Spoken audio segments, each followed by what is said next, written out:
ഭഗവാനെ വിശ്വസിക്കുന്നുവെങ്കിൽ ഈ 5 മിനിറ്റ് നിങ്ങളുടെ മനസ്സിനെ ശാന്തമാക്കും. കഥ മുഴുവനായി കേൾക്കുക. ദൈവം അനുഗ്രഹിക്കും.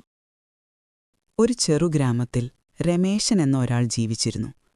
ജീവിതം അവനോടത്ര ക്രൂരമായിരുന്നില്ലെങ്കിലും അവൻ തന്നെ അവന്റെ ചിന്തകളാൽ ക്രൂരമായി പീഡിപ്പിച്ചിരുന്നതായിരുന്നു.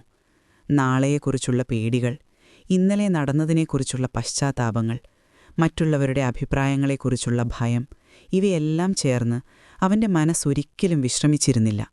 രാത്രികളിൽ ഉറക്കം വരാതെ അവൻ മേൽക്കൂരയിലേക്ക് നോക്കിക്കിടക്കും. ഹൃദയം വേഗത്തിലിടിക്കും.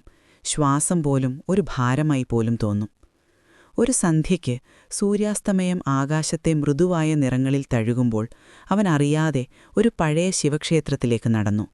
അകത്ത് നിലവിളക്കുകളുടെ മങ്ങിയ വെളിച്ചവും ധൂപത്തിന്റെ ശാന്തമായ സുഗന്ധവും ചേർന്ന് അവന്റെ മനസ്സിനെ പതിയെ അലിഞ്ഞുപോകാൻ തുടങ്ങി. അവൻ ശിവലിംഗത്തിനു മുന്നിലിരുന്നു. ഒന്നും ചോദിക്കാതെ, ഒന്നും ആവശ്യപ്പെടാതെ, വെറും ഇരിപ്പു മാത്രം.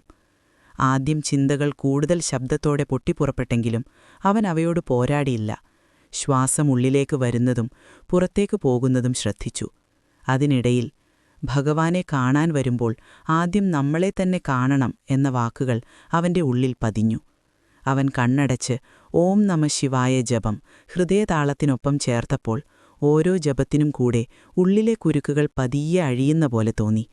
ഭയം മേഘം പോലെ ഒഴുകിപ്പോയി. നിശബ്ദത അവനെ ചുറ്റിപ്പിടിച്ചു. ആ നിശബ്ദതയിൽ അവൻ തിരിച്ചറിഞ്ഞു, ജീവിതത്തെ നിയന്ത്രിക്കാൻ ശ്രമിക്കുന്നതാണ് മനുഷ്യൻ ക്ഷീണിക്കുന്നത്. വിട്ടുകൊടുക്കുമ്പോഴാണ് വിശ്വാസം തുടങ്ങുന്നത്. ആ ദിനത്തിനു ശേഷം പ്രശ്നങ്ങൾ അപ്രത്യക്ഷമായില്ലെങ്കിലും അവയെ നേരിടുന്ന അവന്റെ കണ്ണുകളും മനസ്സും മാറി. രാവിലെ എഴുന്നേറ്റ് ചില നിമിഷങ്ങൾ ശ്വാസം ശ്രദ്ധിക്കുക, ഹൃദയത്തിൽ നന്ദി പറയുക എന്നൊരു ശീലം അവൻ തുടങ്ങി. ചില ദിവസങ്ങളിൽ മനസ്സ് ശാന്തമായിരുന്നു. ചില ദിവസങ്ങളിൽ പഴയ ചിന്തകൾ തിരിച്ചു വന്നിരുന്നു. എങ്കിലും അവൻ പഠിച്ചു, ശാന്തതയെ പിടിച്ചു നിർത്തേണ്ടതില്ല, കലഹത്തോട് യുദ്ധം ചെയ്യേണ്ടതുമില്ല, സാക്ഷിയായി നിലകൊള്ളുക മതി. ഒരിക്കൽ വലിയൊരു നിരാശ അവന്റെ ജീവിതത്തിലേക്ക് കടന്നുവന്നു.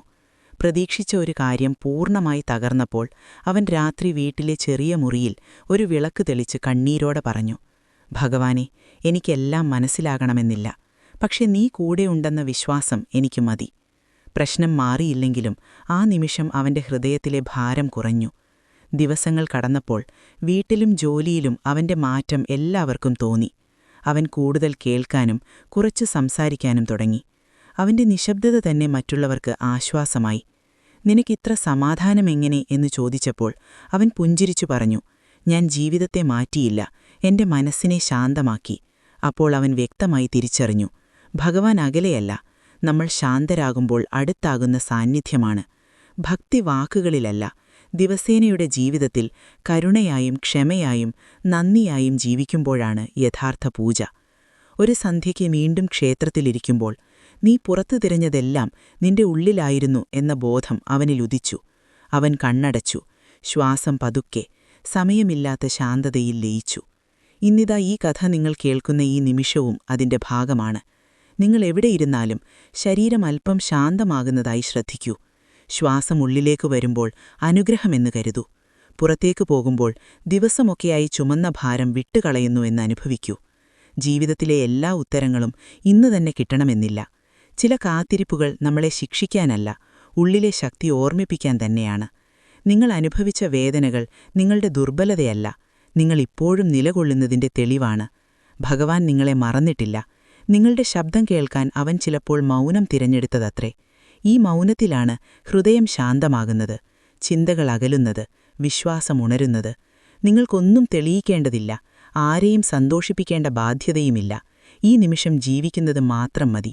നിങ്ങളുടെ ഉള്ളിൽ ഒരു ദീപം പോലെ സമാധാനം തെളിയുന്നതായി കൽപ്പന ചെയ്യൂ. അതിന്റെ വെളിച്ചം പതുക്കെ ഹൃദയത്തിലും ഓർമ്മകളിലും പേടികളിലും വ്യാപിക്കട്ടെ. എല്ലാം ഒരുമിച്ച് ശരിയാകുന്നില്ലെങ്കിലും എല്ലാം സഹിക്കാവുന്ന തരത്തിൽ മാറുന്നു എന്ന് നിങ്ങൾക്ക് തോന്നും. ഇതുതന്നെയാണ് അനുഗ്രഹം. വലിയ ശബ്ദങ്ങളിലൂടെയല്ല, നിശബ്ദ ശ്വാസങ്ങളിലൂടെയാണ് ഭഗവാൻ നമ്മെ സ്പർശിക്കുന്നത്. അതിനാൽ ഈ ശാന്തത ഇവിടെ അവസാനിക്കരുത്. ഇത് നിങ്ങളുടെ ഓരോ ദിവസത്തോടും കൂടെ നടക്കട്ടെ. ഇപ്പോൾ ഒന്നും ചെയ്യണ്ട, വെറും ശാന്തമായിരിക്കൂ. കാരണം ഈ നിശബ്ദത തന്നെ ഭഗവാൻ നിങ്ങളുടെ ഹൃദയത്തിൽ വിടച്ചിരിക്കുന്ന ഏറ്റവും വലിയ അനുഗ്രഹമാണ്. ഈ 20 മിനിറ്റ് നിങ്ങളുടെ മനസ്സിനൊരു അനുഗ്രഹമാകട്ടെ. ഈ സമാധാനം നിങ്ങളുടെ ജീവിതയാത്രയിൽ നിങ്ങളെ കൈപിടിച്ചു നയിക്കട്ടെ. നിങ്ങൾ ഒറ്റയാളല്ല, നിങ്ങൾ